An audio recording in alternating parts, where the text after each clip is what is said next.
Om Shanti. Good morning. साकार मुरली 2 दिसंबर 2023। बाबा का मीठा मीठा लेटर हम मीठे मीठे बच्चों के मीठे मंथन के लिए। मंथन शुरू करने से पहले आनंद के सागर शिव बाबा की आनंद भरी कीड़ों के नीचे बैठ जाते हैं और अनुभव करते हैं कि मैं आनंद स्वरूपात्मा हूँ, आनंद के सागर की संतान हूँ। आज की साकार मुरली में बाबा ने कहा, मीठे बच्चे तुम समय प्रति समय ज्ञान सागर के पास आओ। जैसे दुनिया में बिजनेसमैन होते हैं तो सामान लेते हैं और सामान ले करके फिर उसकी डिलीवरी करके फिर से लेने जाते हैं, क्योंकि अगर वो सामान डिलीवर कर दिया तो इसके बाद तो रहेगा नहीं उनके पास, तो बार बार जाते हैं, होलसेल से लाते हैं, रिटेल में बेचते हैं, फिर लेकर के जाते हैं, तो ये उनका धंधा होता है। बाबा कहता है तुम्हारा भी यही धंधा है ज्ञान रत्नों का। क्या धंधा है? बाबा से ज्ञान रत्न लो, धारण करो, विचार सागर मंथन करो और फिर डिलीवरी करो। अब देखो, कोई डिलीवरी बॉय होते हैं तो बहुत जल्दी बिजनेस को जमा देते हैं, बहुत उनका टर्नओवर बहुत ज़्यादा होता है। कोई डिलीवरी बॉय होते हैं तो कर ही नहीं पाते हैं। ये किसके ऊपर डिपेंड करेगा? ये सोच के ऊपर डिपेंड करेगा कि किसकी सोच कैसी होती। बिजनेस में भी सोच बहुत काम करती है। कहा जाता है एक ऐसी जगह थी तो जहां पर एक सेल्समैन को भेजा कि जाओ देखो वहां सूज का कितना बिजनेस हो सकता है। तो उसने गया और जाकर के देखा तो वहां सूज कोई पहनता ही नहीं था। तो पूरा सर्वे किया उस सिटी का, और सिटी के सर्वे करने के बाद उसने फोन किया उस सेल्समैन ने अपने मालिक को कि यहाँ बिजनेस नहीं हो सकता है। क्यों नहीं हो सकता? यहाँ कोई सूज पहनता ही नहीं, तो बिजनेस क्या करेंगे? तो वापस चला आया। मालिक ने सोचा कि किसी और को भेजना चाहिए, ऐसा कैसे हो सकता है। दूसरा सेल्समैन गया, उसने भी सर्वे किया, देखा कोई यहाँ सूट नहीं पहनता है। उसने फोन करके बोला अरे बहुत अच्छी जगह है, यहाँ तो बहुत ज्यादा सेल हो जाएगी, यहाँ किसी के पास सूज है ही नहीं। तो देखो सिचुएशन तो एक ही है, सोच दोनों की अलग अलग हो गई। तो ऐसे बाबा क्या कहता है कि देखो तुमको ज्ञान रत्नों का बखर मिलता है, सामान मिलता है, तुमको डिलीवरी करना है। अब बहुत सारी ऐसी जगह हैं जहाँ पर अभी भी बाबा का ज्ञान नहीं है, बहुत सारे लोगों को बाबा का परिचय नहीं है। तो कोई सोचेगा यहाँ तो परिचय नहीं, यहाँ कोई सेंटर ही नहीं, तो यहाँ कोई सुनते नहीं होगा। ऐसा नहीं सोचने का। बाबा कहता है तुम ये विचार सागर मंथन करो, ज्ञान कर ले करके जाओ, फिर दूसरों को सुनाओ और क्या करो, किसी का जीवन बनाओ। ये सबसे अच्छा पुरुषार्थ है। सबसे अच्छा पुरुषार्थ बाबा ने कहा स्पष्ट रूप से, किसी के जीवन को बना देना, अच्छा कर देना, इससे बड़ा पुरुषार्थ और कोई हो नहीं सकता है। तो हमें कोशिश करनी चाहिए और चेक करना चाहिए कि अब तक हमने कितनों के जीवन को बनाया। देखो बाबा के ज्ञान में आकर के कितने लोगों की सच में जीवन बन गया। जीवन ऐसी थी कि वो जीवन के आखिरी पड़ाव पर थे, कोई तो सुसाइड करने को सोच रहा था, कोई कुछ सोच रहा था। बाबा का ज्ञान मिला और जीवन पलट गई। तो ये सबसे बड़ा उपकार है कि किसी के जीवन को बना देना सबसे बड़ी सेवा है। तो ये सेवा हमें करनी चाहिए, है ना। दूसरी बात बाबा ने कहा, अगर कभी कोई भूल हो जाए, कई बार हमसे भूल तो हो ही जाती है, तो बाबा ने उसका बड़ा अच्छा उपाय बताया। क्या करो? उसके बदले में खूब सर्विस करो, नहीं तो भूल दिल को खाती रहेगी। आप देखो भूलें हमसे तो होती ही है। अब कई लोगों को बचपन में कोई भूल हो गई थी। देखिए बचपन में बहुत सारी बातें हो जाती, कई बार अनजान में हो जाती। अब वो भूल हो गई तो आज तक हम उसको पकड़ के रखे हैं, तो फिर क्या होता है, मन खाता रहता है ना। तो वो भूल को भूल समझ करके भूल जाने का। अगर भूल को बार बार याद करते रहोगे तो दिल को खाती रहेगी। बाबा ने कहा बेस्ट है कि भूल के बदले बहुत सर्विस करो। जिस दिन योग में अमृत वेला ना कर पाओ, दिन में बैठ करके डबल करो, है ना। बाबा को ज्ञानी और योगी बच्चे ही बहुत प्यारे लगते हैं। ऑब्वियस है, दो मेन सब्जेक्ट हैं, ज्ञान और योग। जिसका ज्ञान की समझ अच्छी होगी, जिसको योग लगता होगा, उसको धारणा ना हो ही नहीं सकता। और जिसको ज्ञान योग लग के धारणा हो गई, उससे सेवा ना हो, ये तो हो ही नहीं सकता। तो चारों ही सब्जेक्ट उसके आ जाते हैं। तो मूल है ज्ञान, ज्ञान के आधार पर फिर योग, और योग के आधार पर धारणा, और फिर धारणा के हिसाब से सेवा तो होती रहती। बाबा ने कहा एक है मुरली सम्मुख सुनना, बाबा के सामने बैठ करके, दूसरा होता है टेप से सुनना, या आजकल कहो वीडियो के द्वारा भी सुनते हैं, और तीसरा होता है कागज पर लिखकर पढ़ने में सुनने में। बहुत फर्क होता है। एक मुरली ये है कागज की, दूसरी मुरली बाबा का जो जैसे अव्यक्त बाबा आते हैं हम सामने सुनते हैं वीडियो में, और तीसरा होता है मधुबन जा करके सुनते हैं, जब अव्यक्त बाप दादा सामने बैठे होते थे, मतलब रथ बैठा होता था। तीनों में फर्क होता है कि नहीं होता है? तो किसका फर्क होता है? वाइब्रेशन का फर्क होता है। जब हम परमात्मा के सामने बैठते हैं, उनकी दृष्टि लेते हैं, तो अलग वाइब्रेशन होता है। वीडियो से सुनते हैं तो अलग वाइब्रेशन होता है। आप देखो दुनिया भर के आजकल क्लास चलते हैं, एक वीडियो पर भी तो हम सुन लेते हैं, फिर भी हम सम्मुख क्यों मिलना चाहते हैं? वाइब्रेशन एक्सचेंज करते हैं। सो ये वाइब्रेशन का ही सारा खेल है। मंदिर में जाओ, बाबा के सेंटरों पे जाओ, क्यों अच्छा लगता बाबा के सेंटर पर? वाइब्रेशन के कारण, वाइब्रेशन की बात है। तो बाबा ये सारी बातें समझाते हैं कि अच्छी तरह से समझना है। तुम ब्रह्मा मुख वंशावली ब्राह्मण हो। अब दुनिया में ब्राह्मणों और ये सब बहुत अच्छा दिखाया। दुनिया में लोग क्या बोलते हैं, मुख से ब्राह्मण पैदा हुए, और हाथों से क्षत्रिय, पेट से वैश्य, और पैरों से शूद्र निकले। तो इस तरह से बताते हैं। बाबा क्या कहता है, ब्राह्मण को की फिर मुख को सतयुग में, बाहों को त्रेता में, पेट को द्वापर में, और टांगों को लास्ट कलयुग में खड़ा किया है। विराट रूप बताया। तो अब सबने उसको अलग अलग रीति से समझाया है ना।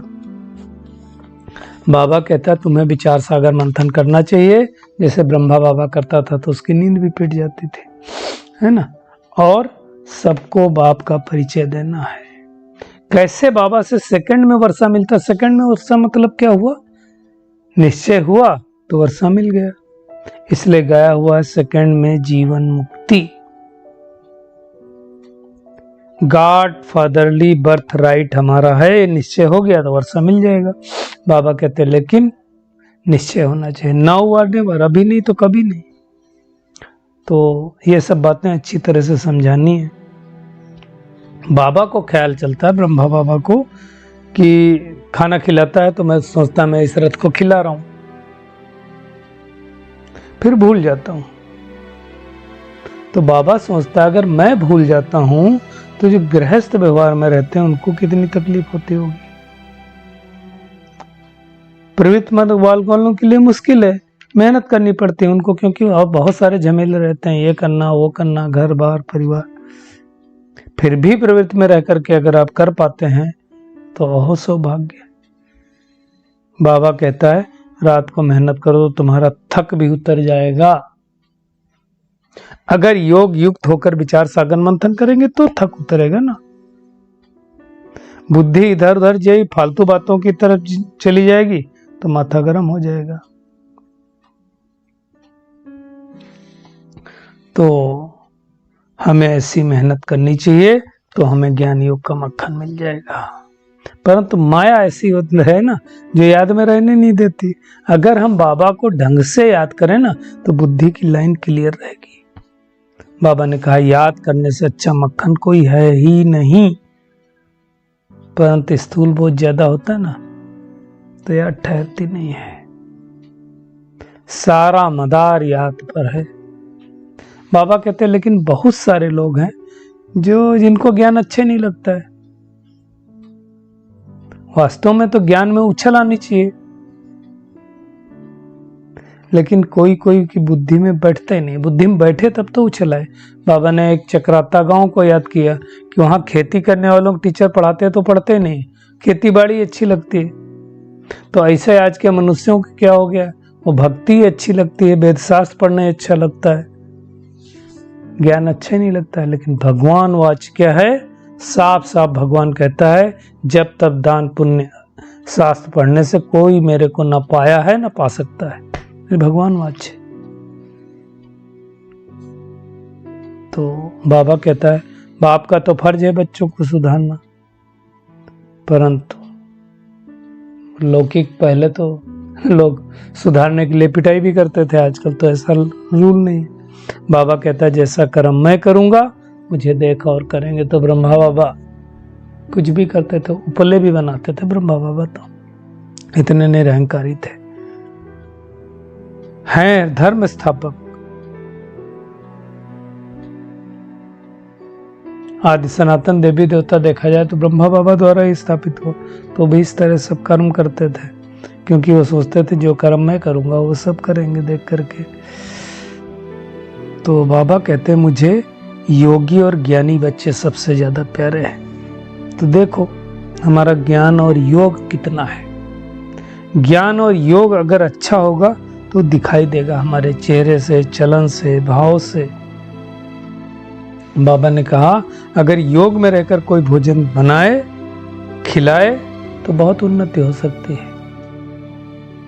शिव बाबा का भंडारा है ना, तो शिव बाबा के जो बच्चे होंगे जो भंडारे में सेवा करते होंगे वो जरूर योग युक्त होंगे। इसलिए बाबा के घर का ब्रह्मा भोजन क्यों अच्छा लगता है, इसीलिए अच्छा लगता है।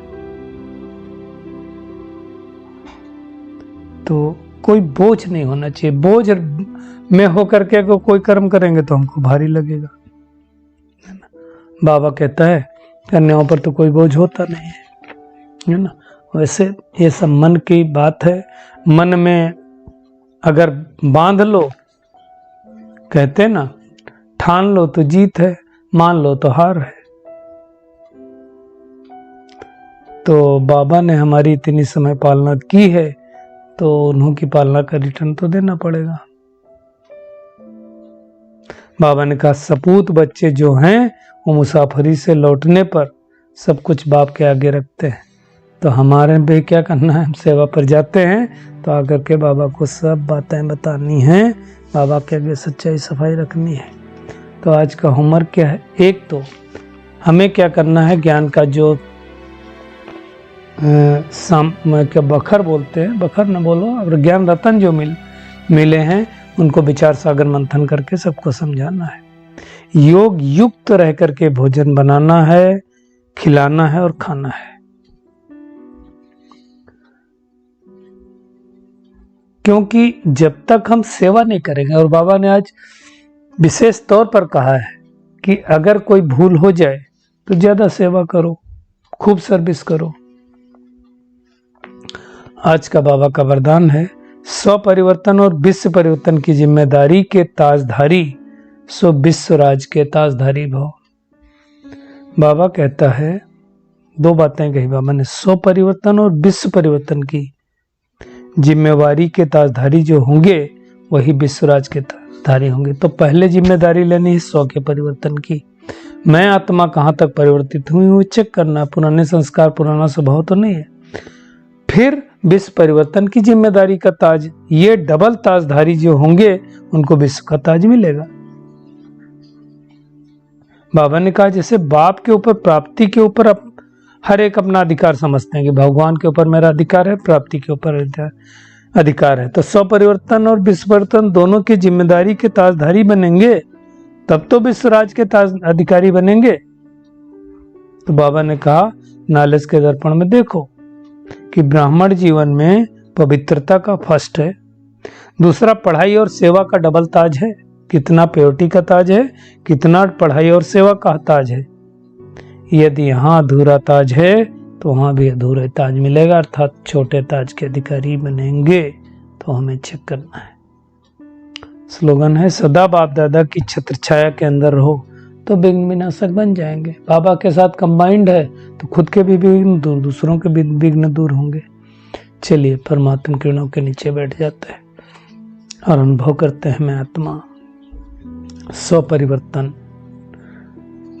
और विश्व परिवर्तन की जिम्मेदारी का ताज उठाने वाली विश्व राज की ताजधारी आत्मा हूँ। स्व परिवर्तन द्वारा विश्व परिवर्तन करने वाली, योग में रहकर भोजन बनाने वाली, खाने वाली और खिलाने वाली कोटों में कोई आत्मा हूँ। बाप दादा की छत्र छाया के अंदर रहकर पुरुषार्थ करके विघ्न विनाशक बनने वाली आत्मा हूँ।